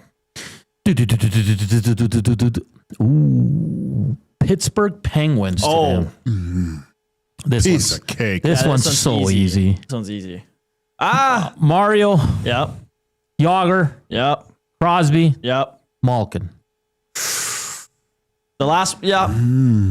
It can't be anyone else. The War Pig.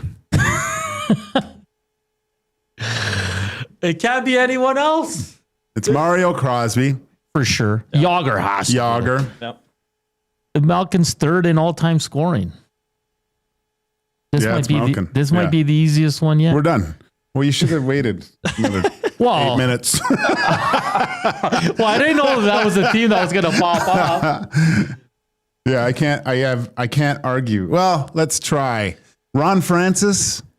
Ron Francis is 7th in all-time points. I know, but he's Letang. No, his hair's too nice. Like who would like Coffee? No, Coffee's an Oiler. Yeah. Well, no, I shouldn't say that either. Trache. No. Look, Martin Straka. Martin Straka. Kevin Stevens. Kovalev. Kovalev's way down. I know, but he was a beast. Do you have any time for Fleury? Ooh. He won the first one, and then It was Matt Murray that took over. well, there was before Matt Murray, they couldn't get out of the first round a lot of times, right? And it was a lot of it was Fleury just couldn't find that extra save. Yeah. A lot of people saying Tom Barrasso. I know, but he was a jerk. Was he? I hear. Ken Reggett, my guy. I always bring up Ken Reggett.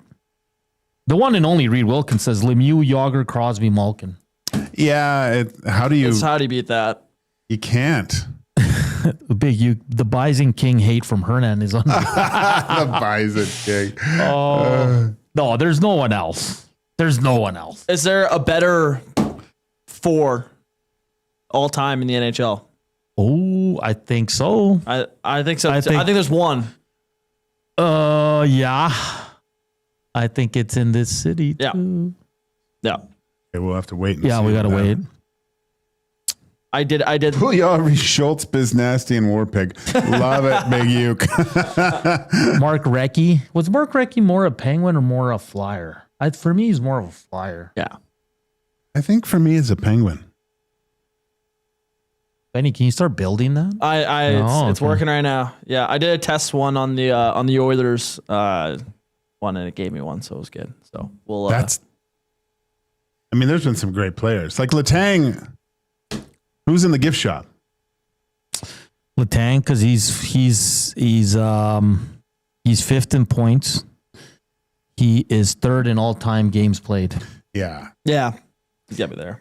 But I mean, Yager, Malkin, Crosby, Lemieux, that's probably top 3 faces of the franchise ever. I mean, have we done one yet where one of them could be questionable for the Hall of Fame? Like all those guys are going in the Hall of Fame. Yeah. Oh, well, 2 of them are already there. Crosby goes like as soon as he says Crosby should be in there now while he's still playing. Actually. What was the Montreal one? We had Beliveau, Lafleur, Rocket, and Dryden. Yeah. So Hall of Famers. But has there been a team where we haven't had if it's not a guarantee? Well, I think Kucherov is because I think when he's done his career, he will become a face of the franchise for the Tampa Bay Lightning. I know. Is he a Hall of Famer? Yes. Yeah. Vasilevsky too might be. Not a Hall of Fame. I think Vasilevsky's a lock for the Hall of Fame, but face of the franchise. So tough with just 4. I know. But he was, I think he does because he was, if you remember, those 2 cups that they won. 2 cups? 2 cups, right? Tampa? Yeah. Yep. So he had that ridiculous stat where game 7s or the game time after a loss, he was shutting out teams. Yeah. Right? It was stupid. His numbers after a loss. Penner's Pancakes, no love for Stefan Richer. Was he a Penguin? Stefan Richer will always be a Hab to me. Yeah. Or a Devil. Vincenzo says Fleury, Lemieux, Crosby, Yager. See, I think Barrasso had more of an impact on the franchise than Fleury did. I think so. Fleury's got 3 cups, I guess. But one, he was a major. Well, he was a part of all 3. I'll say that. But there's something to a goalie if he's not in net when the final buzzer goes, when it wins, you just don't feel like you were, I don't think, part of the whole thing. Sean Z says Lemieux, Yager, Crosby, Malkin, 29. Who's 29? Oh, Fleury. Done. Bison Maskai says we should bring on a guest for lacrosse. We'd love to. I wish that they didn't move, man. I went to a few games. They were great. Well, my son started playing lacrosse at that time, so it was fun because we'd all go and watch the games. It was great. Penner's Pancake says, I was talking for the Habs. I was a big Richer fan as a little boy. Oh, okay. Well, the Habs, you can do 3. It's like different eras, right? Max Bezuzu, I think Crosby brings in Kunitz with him as a face.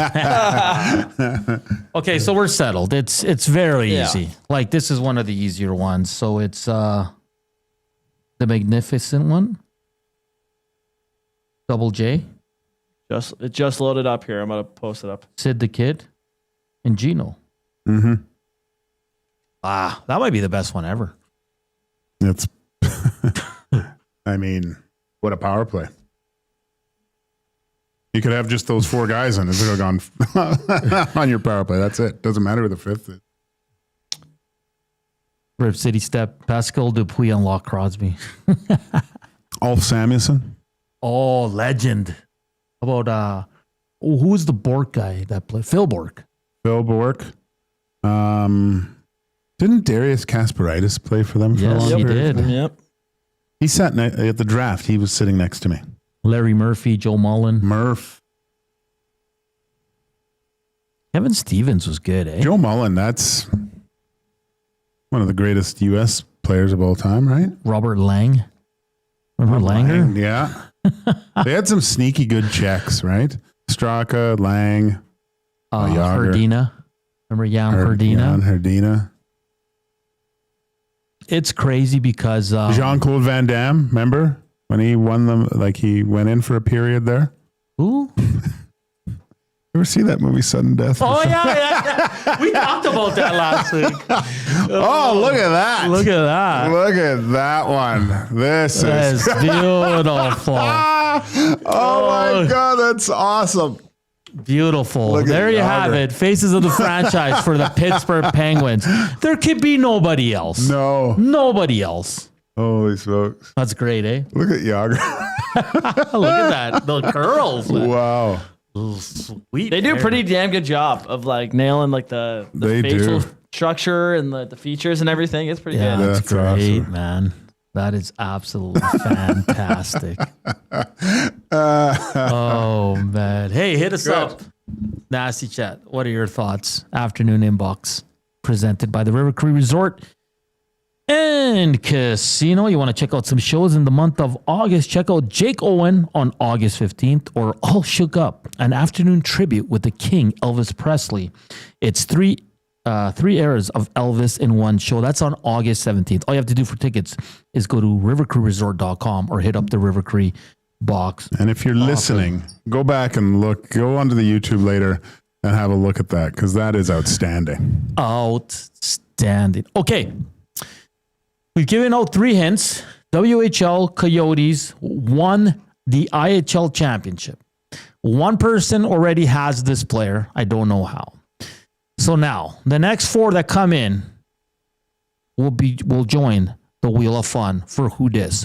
And again, if you have won a Who Dis, let me know because I lost the file and I don't know who won outside of 4 guys. Okay? So please let us know. Let it roll. And this is for the audio audience. It is Atlanta Thrashers to the Phoenix Coyotes, to the Florida Panthers, to the Vancouver Canucks. No, sorry. To Nashville. Florida Panthers, to Nashville, to the Vancouver Canucks, to Florida, to Edmonton. Let me do that again. Atlanta to Phoenix, to Florida, to Nashville, to Vancouver, to Florida, to Edmonton. You know who it is? No clue. I should know. You should know. You're gonna kick yourself when we reveal it. I bet I am. You're gonna kick yourself. So he's in Florida twice? Yes. God, who is that? Yeah. I can give you a hint, but everybody will get it. Oh, okay. Because a lot of people are texting in, but it's wrong so far. Rico Fata. How about that? Rico Fata. Remember Rico Fata? I remember seeing him. Flames legend. That's good. He was fast. His hands didn't catch up with his feet, though. No. But he was, I think he has a bunch of Tim Hortons in Ontario now. All right. We got some people rolling in. Before we go to break, so I'll just let you know. Cass, I think, fought this guy a few. Oh. There's another hint. Ding, ding, ding, ding, ding. Hey, Cody Fajardo at 2:40. Up next, we'll spin the wheel of fun and continue to talk CFL, NHL, whatever you guys want to talk about. Hit us up, River Korean Box, Nasty Chat, and slam that thumbs up. We're back with we will reveal who it is. Number 9 here on EST Afternoons. Joaquin, Hernan, Salas, and here's Benny the Jet with your sports update.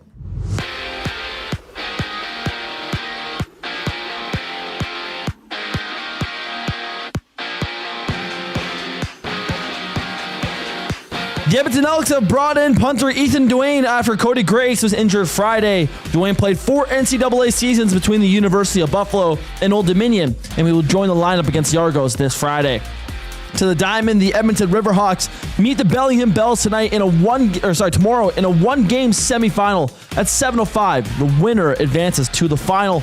On the ice, Canada opened the Holinka Gretzky Cup with a 5-3 victory over Finland this morning and will play Switzerland tomorrow at 7:30 a.m. And in Ottawa, the Senators have completed the purchase of 11 acres of LeBreton Flats. A planned downtown arena allowing zoning, designing, and site cleanup is to move forward. We're back with the Who Dis reveal after the break. I'm Ben Thompson. You're up to date.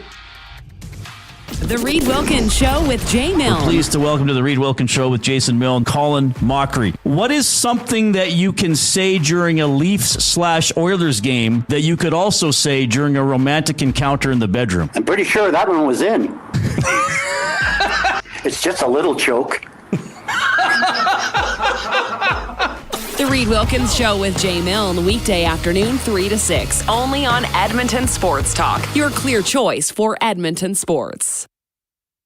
Okay, 2 kids, 2 backpacks, lunch bags. Wait, where are the school books? Back to school doesn't have to mean the everyday rush and stress of looking for your kids' items.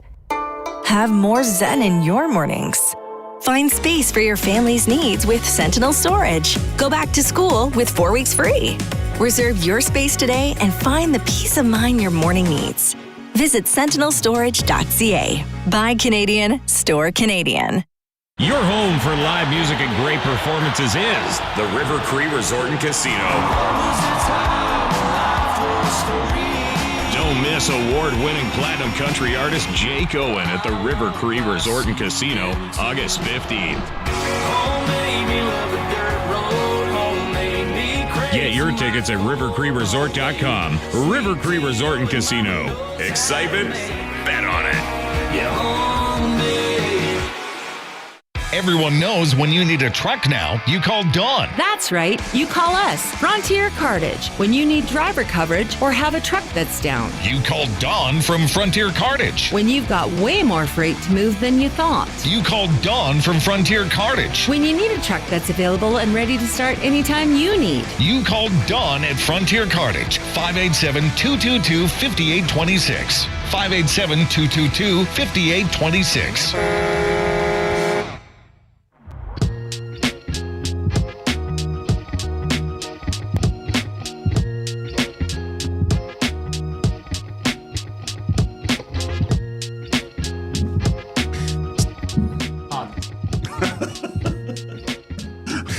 Welcome back to EST Afternoons here on Edmonton Sports Talk. We just did Faces of the Franchise. For the Pittsburgh Penguins, it was one of the easier ones. Of course, it was Mario, Yager, Sid the Kid, and Gino. So very, very easy. Very easy. So no issues there with that. I'm just trying to do the Wheel of Fun now. We got a lot of correct answers. A lot came in at the same time. So it's going to be interesting. Very interesting. Cager? Yes. You still don't know who it is? Yeah, I do. Who is it? Do I say it? Should he say it? What do you think? Do you have the list? Do you have enough? I mean, if you have enough, then who cares? Yeah, we have the list. We're good to go. I think Gage should say it. Go ahead, Gager. Darcy Hordichuk? Yes, sir. Yeah. I think he fought Cass. Did he? I'm pretty sure he did. I think I remember Cass actually talking about it. I think they had like a couple of huge scraps. Oof. But I can't. No, I'm pretty sure it was Cass that fought him. Well, who else would it be? Right? Oh yeah, no, I'm pretty sure it was Cass. Where's he from too? Where's Darcy Hordichuk from? Saskatchewan. Is he? Yeah. Because I've seen him come into Edmonton for games here and there. He was a good soldier for the. Oh yeah. For the Oilers. Because he wasn't like a overly big guy, and he would like go toe to toe with anyone. He was a middleweight fighting as a cruiser or heavy. Yeah, it's a good way of putting it. Yeah, there's a lot of guys like that though. Oh yeah, sure. I'm just playing with some stuff here. But yeah, no, that would be a good conversation actually when you think about it. If you were to put together a list of all-time great Oiler middleweights. McSorley. He was a heavyweight. You think McSorley was a heavyweight? Yeah. Well, yeah, for sure. I don't. Kevin McClellan was a middleweight. No, heavy. No. Okay, we need to do weight classes before we do any of this. I don't think McSorley was a heavyweight. I think he fought heavyweights. No. McSorley heavyweight. Okay, so Hordichuk would be a middleweight. Nuge middleweight. He's 4-0, baby. He's 4-0. Who else? Well, who's that? Hendricks. I'm thinking of that other guy that was here too. Is Bonvie a middleweight? No, Bonvie's a heavyweight. Okay. He took his shirt off. I told you. He looked like a 1950s heavyweight. What's Gaz? Heavyweight. He's tall, but he's lanky. See, now you get into the different discussion of, because Gaz back in the day would have been like, I would have said it like maybe a cruiserweight or light heavy. That's true too, yeah. But he fought the big boys. He fought big guys. He fought out of his class, right? What would Luch be? Oh, but because Luch fought anyone, he didn't care. I know, but he was kind of. That's why I think this middleweight stuff's hard, because you can't really. I don't know. Maybe I'm wrong on McSorley, but I definitely think Kevin McClellan was. What's DeBrusque? Louis. He fought big boys too. Yeah. Though, right.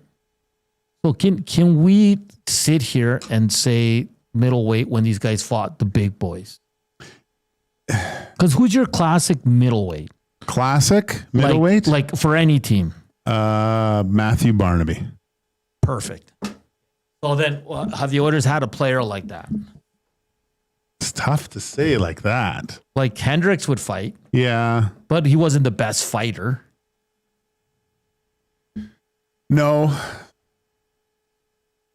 I don't for the old school crowd. Is McSorley a middleweight to you? Because Gator thinks he was a heavyweight. Was Gino Ojic a middleweight? No. Oh, he was a killer. He was a killer weight. Yes. I don't think the Oilers have had many middleweights. Oh, the guy they got from the Rangers in the trade deadline 2 years ago. What? From Anaheim. Oh, Connor Carrick. Connor Carrick's middleweight. Middleweight. Yeah. Sam Carrick. Sam Carrick. Connor Carrick's the defenseman. Rip City. McSorley was in Con Air. Heavyweight. Dawson Nielsen. Rafi Torres. It wasn't Con Air, was it? I think it was. Yeah, he was the pilot. Was he? Yeah. Oh, so he was in Con Air and Bad Boys? I don't know about Bad Boys. He was in Bad Boys too. Was he?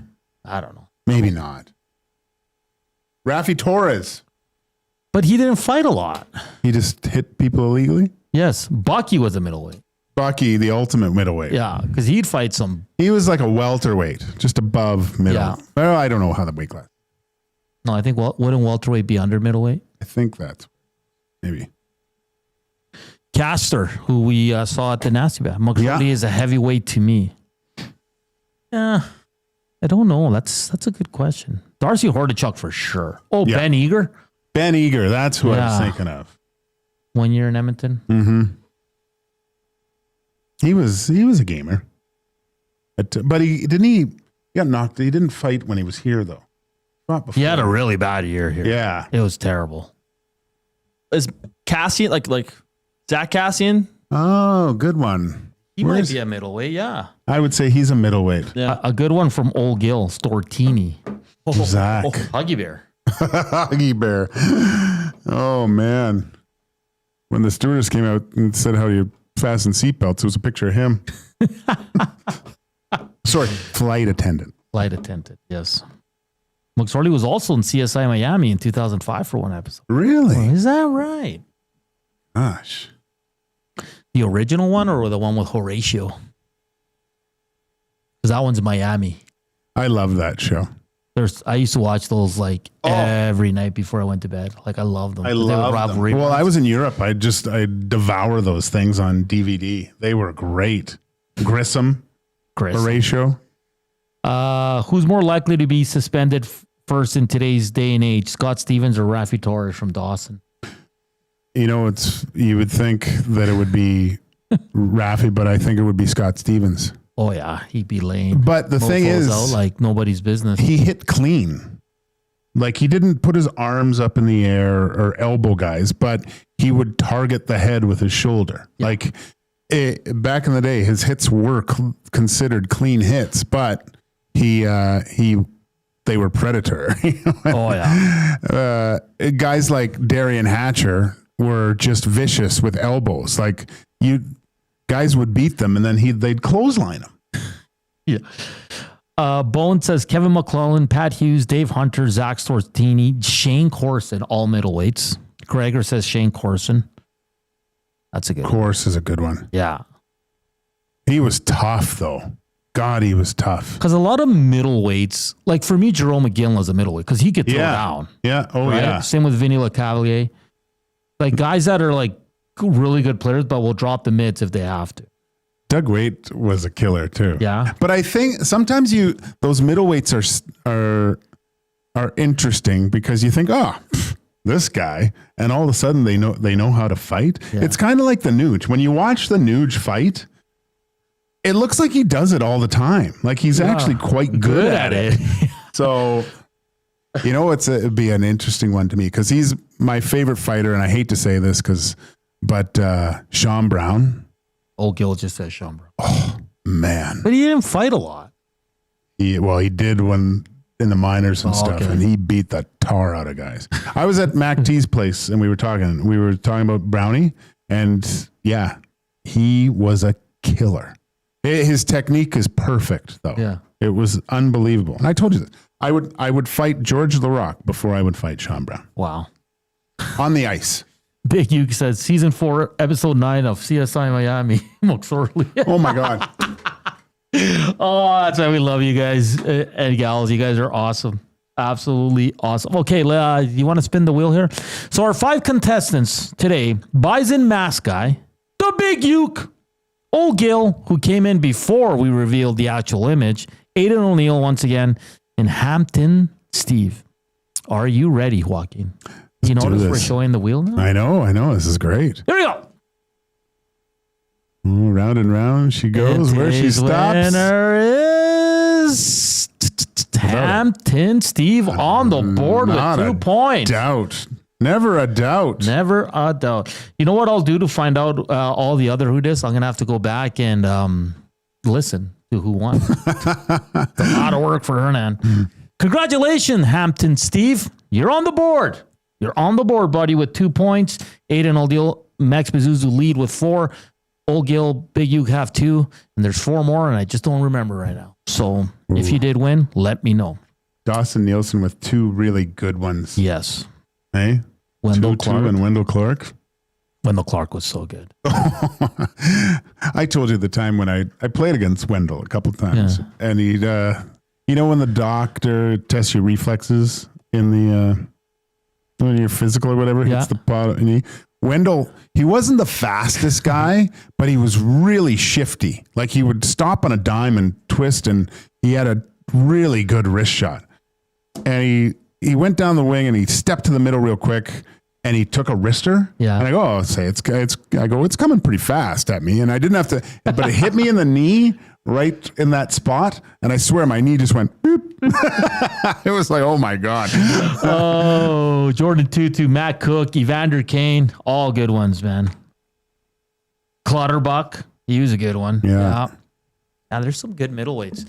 Most of the middleweights though could play though, right? That's the difference. They were at least a third liner, you know? Yeah. Right? Oh, for sure. Pekka didn't fight much though. No. Darcy Tucker's a good middleweight. I would say he's almost a lightweight. Yeah, but he was greasy, man. Oh my God, terrible. I hate it the least when him and Corson were on the team. I played against him. If I had one free bullet, I always said.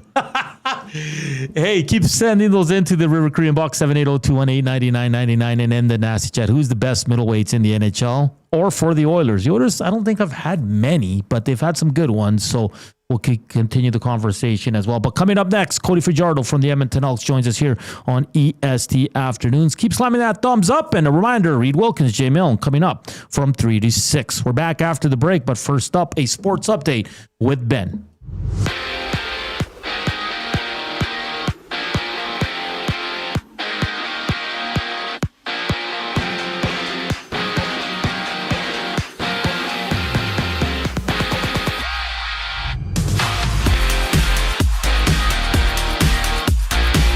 The Edmonton Elks have signed punter Ethan Dwayne after Cody Grace's injury on Friday. Dwayne, who spent 4 NCAA seasons between the University of Buffalo and Old Dominion, will be in the lineup for Friday's game against the Argonauts.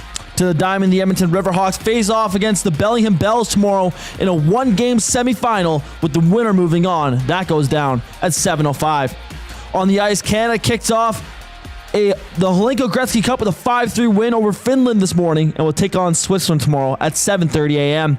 And in Ottawa, the Senators have finalized a deal to purchase 11 acres at the Brenton Flats for a new downtown arena, paving the way for zoning, design, and cleanup to begin. Cody Fajardo on the other side of the break on EST Afternoons. I'm Ben Thompson. You're up to date.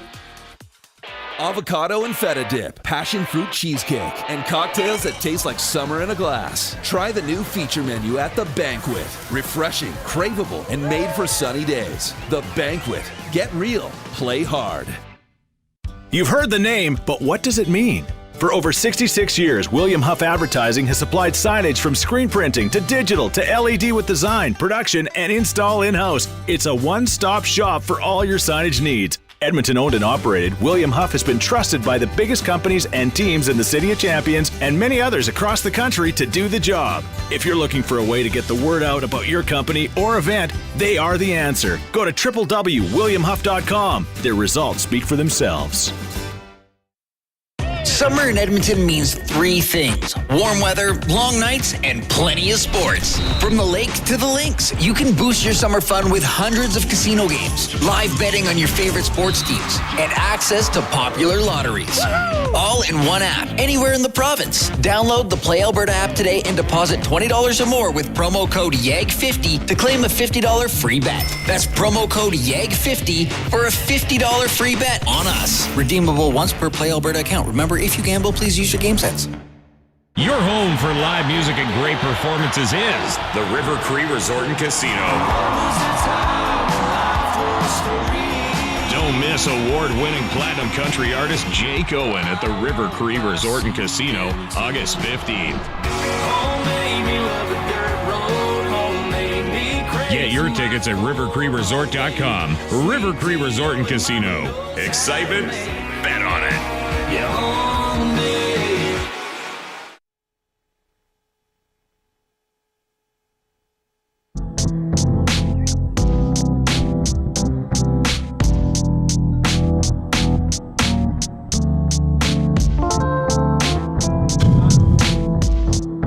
Oh, we're back. Blowing into the mic. EST Afternoons here, live from the William Huff Studios. Joaquin, Hernan, Salas, just ahead of Cody Fajardo. Join us as they return to the field today for practice day 1. Of course, they'll be in action against the Toronto Argonauts on Friday. Should be a fun night. It's supposed to be a really nice night as well, so it's going to be fun.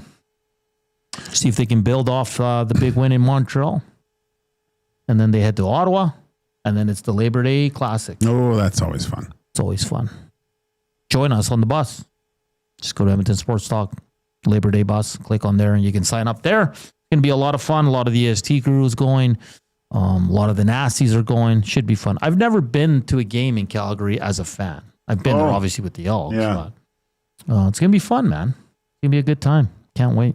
I used to live right around the corner from there. Really? When I was with Team Canada, yeah.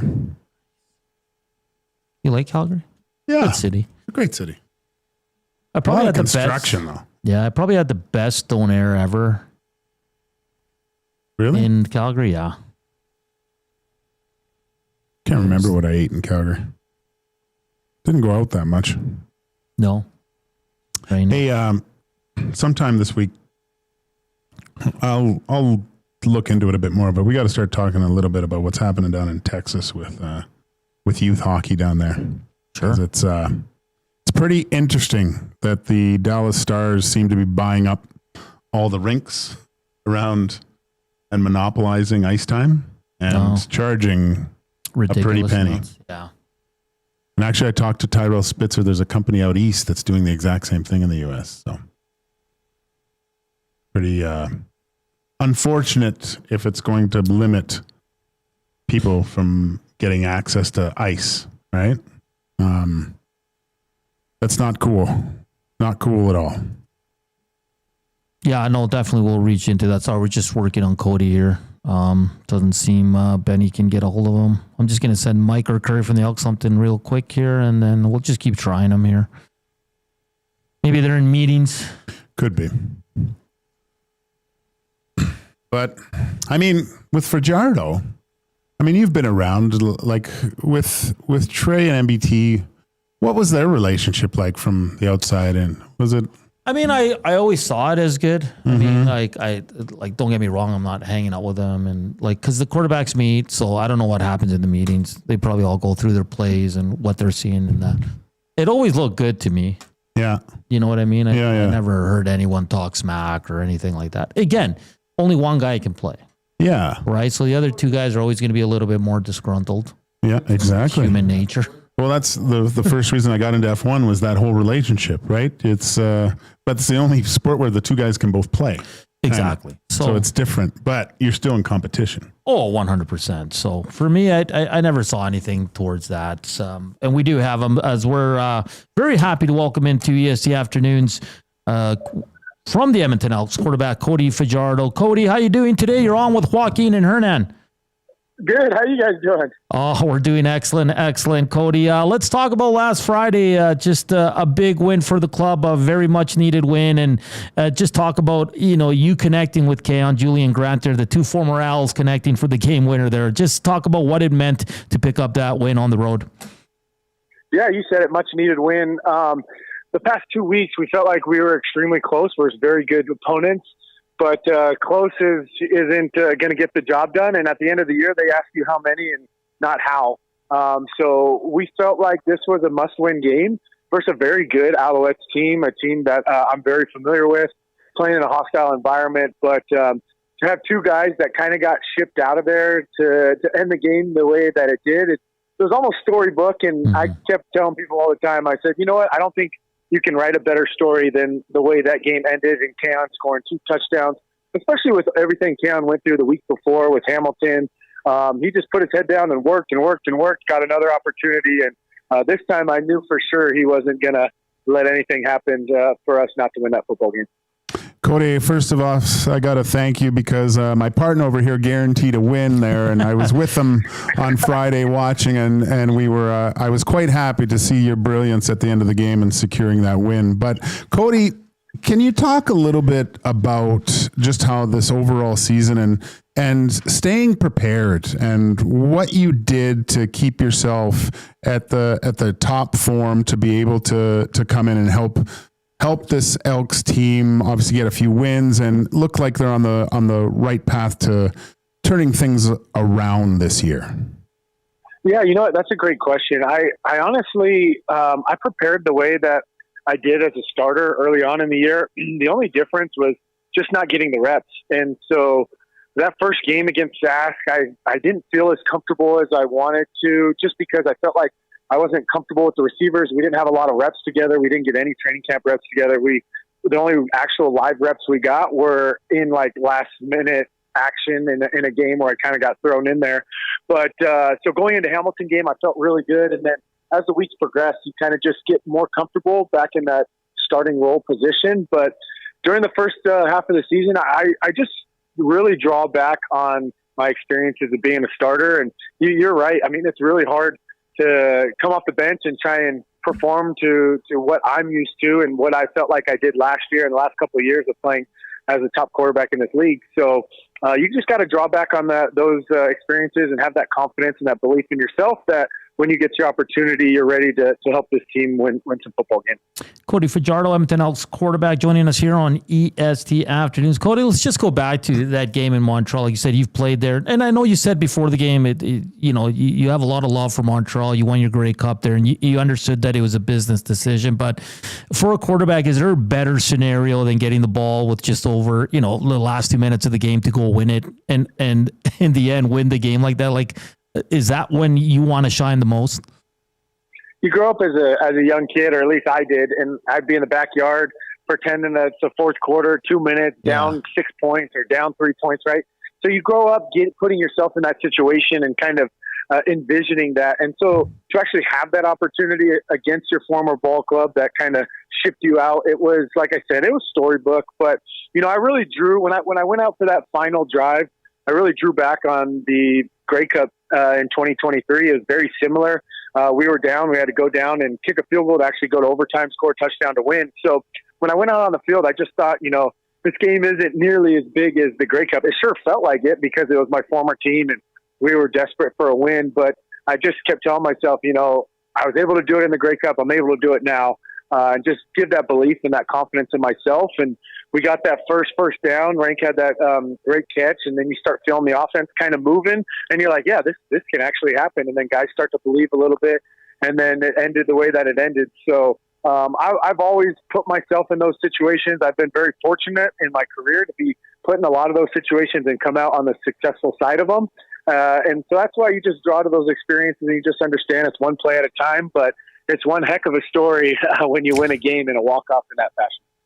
Cody, I don't know who your favorite quarterbacks growing up were, but see, you hear the stories, and I'm just looking to the NFL, but you hear that Joe Montana story, the march down the field, and to get everyone loose, he looks up and goes, "Hey, is that John Candy in the stands there?"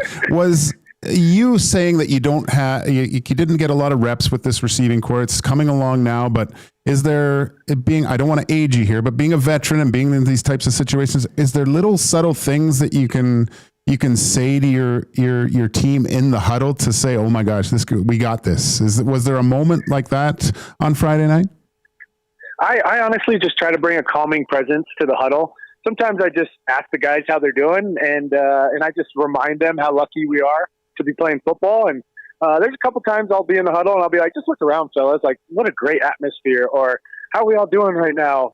Just some sort of banter back and forth just to make you feel a little bit more human. I think sometimes we get out there as football players and we're just so focused on X's and O's and the quick outcome of each and individual play that sometimes when you take a step back and you're like, man, I am human and there are emotions that are involved in this, it kind of helps people relax a little bit. I wish I had some good jokes to say in the huddle, but I don't. So maybe that's something I'll start doing moving forward and get the guys kind of laughing. But it's really just making sure, guys, everyone's nerves are running high. And if you can have somebody come in that just kind of has that calming presence, everyone just kind of takes a deep breath and says, you know what, we got this. And we've been doing this our whole life. We can find a way to win this football game. Cody, now looking ahead to Friday's matchup against the Toronto Argonauts, they're there with 2 wins as well, and they suffered a big loss over the weekend. How important is it for your group not only to continue to build, but to start stacking some wins here? We're getting into the middle part of our season here, and so every win just helps us give us a chance. And that's why I told the guys, just put our head down and work. And the goal's 1-0. Let's not look past a Toronto team. And here's what I'll say, and what I said to the guys. I said, look, Toronto is 2-7, and we're sitting at 2-6.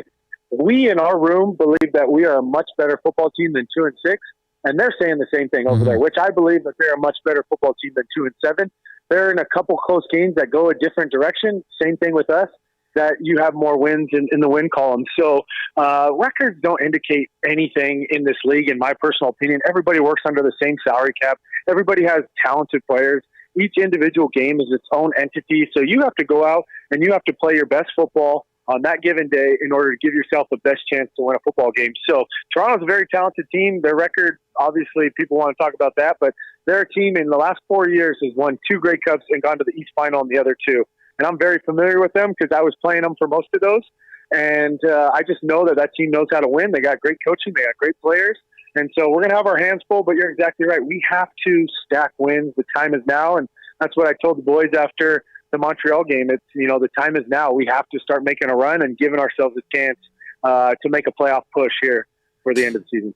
Cody, now that your QB won there, Trey Ford started the first 5 games. Just talk about your relationship, and it's only one guy can play, right? And they made the move, and now you're kind of rolling with the ones and being the starter for the Edmonton Elks. But what's that relationship like, and what's the room like, the quarterback room with you 3 in there? It's tremendous. Trey Ford is the utmost professional. The way he handled everything. There's a lot of guys that, if they got benched or, hey, we're going to start this guy, their egos would take a hit, their pride would take a hit. They wouldn't show up for the extra work. They wouldn't be, happy or excited or positive around the guys. He's happy-go-lucky, man. Guys love to be around him. I love to be around him. We sit in our morning meetings in quarterbacks, and it's just great to talk about life, talk about football. So he's been amazing. I don't know how many people would handle the situation the way he did. And so a lot of kudos to him and the way that he's done. And he's going to get his opportunity. I keep telling him, look, your opportunity is going to come. You play long enough in this league, at some point you're going to get benched. I look at myself. I look at future Hall of Famer and Bo Levi Mitchell, who got benched last year. Like, it's just inevitable in this league. You don't get paid $100 million. So they're going to go with a hot hand if you're losing games. So I'm just proud of the way that he brings himself to work every day. I'm really excited about our relationship, and it started in the off season. We had great communication when I signed here, and then throughout training camp. And so we got a lot of love for each other, and we listen and we respect each other's opinions. And when you have a good quarterback room like that, it just makes showing up to work very exciting and makes you happy. Great stuff, Cody. We wish you guys all the best on Friday, and hopefully you continue and put a little bit of a win streak here ahead of the Labor Day Classic. Cody, great stuff. It's been a pleasure watching you play here in green and gold, and we wish you nothing but success. Thanks again. Appreciate you guys having me on the show, and the time is now. Got to get this thing rolling. Thanks, guys. All right, that's Cody Fajardo, Edmonton Elks quarterback. Great interview. Great guy. Good dude. Good dude, man. Yeah. I loved everything he had to say. I love you can see how passionate he is. I mean, of course. Imagine that guy in the huddle.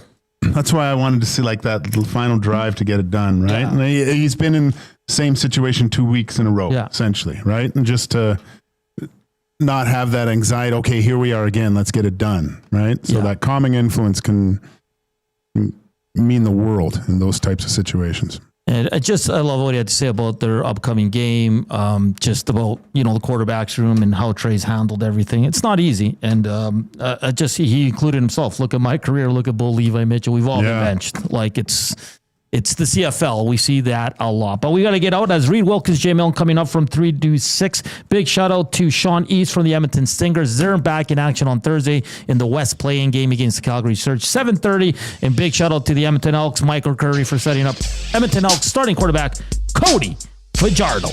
For Benny, for Joaquin, I'm Hernan saying thank you for listening. Thank you for watching. Thank you for the thumbs up. We'll see you tomorrow. Chowders.